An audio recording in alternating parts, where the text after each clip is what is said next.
ఈరోజు రాజంపేట నియోజకవర్గంలోని ఈ ప్రాంతం ఒకప్పుడు బ్రహ్మాండంగా ఇక్కడ సాగు చేసుకునే పంటలకు కానీ రాయచోటి ప్రాంతానికి తాగునీటిని కూడా అందించే ఏరియా ఇది.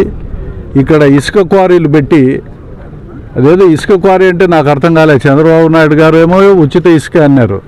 ఉచిత ఇసుక అంటే ఎవరైనా వచ్చి తీసుకొని పోవచ్చు. అయితే ఇక్కడ ఉచిత ఇసుక మటుకు కాదు ఇది.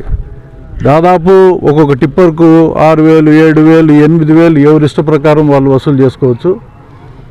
ఆ వసూలు చేసిన డబ్బు ఎవరికి పోతుందో కూడా తెలియదు.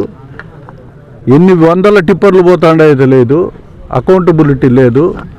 కలెక్టర్కు బాధ్యత లేదు, పోలీసు వాళ్ళకు బాధ్యత లేదు, రెవెన్యూ అధికారులు అందరూ చూస్తూ ఉంటారు.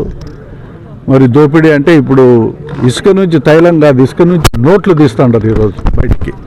అంటే ప్రతి ఒక్కరికి సాయంత్రానికే నోట్ల కట్టలు. ఏం మళ్ళా బ్యాంకుకు పోయి తీసుకొచ్చుకోవాల్సిన పనిలే. ఇక్కడికి ఎవడొచ్చినా కూడా కప్పం కట్టి డబ్బులు కట్టేసి ఇసుక ఇచ్చుకొని పోవాలా.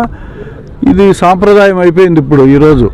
అంటే చంద్రబాబు నాయుడు ఆశయాలు ఏంటి ఉన్నాయో మనకు తెలియదు, కానీ లోపల ఒకటి బయటకు ఒకటి. బయటకేమో ఉచిత ఇసుక, లోపలికేమో వాళ్ళ శ్రేణులు కోట్ల రూపాయలు సంపాదించుకునే దానికి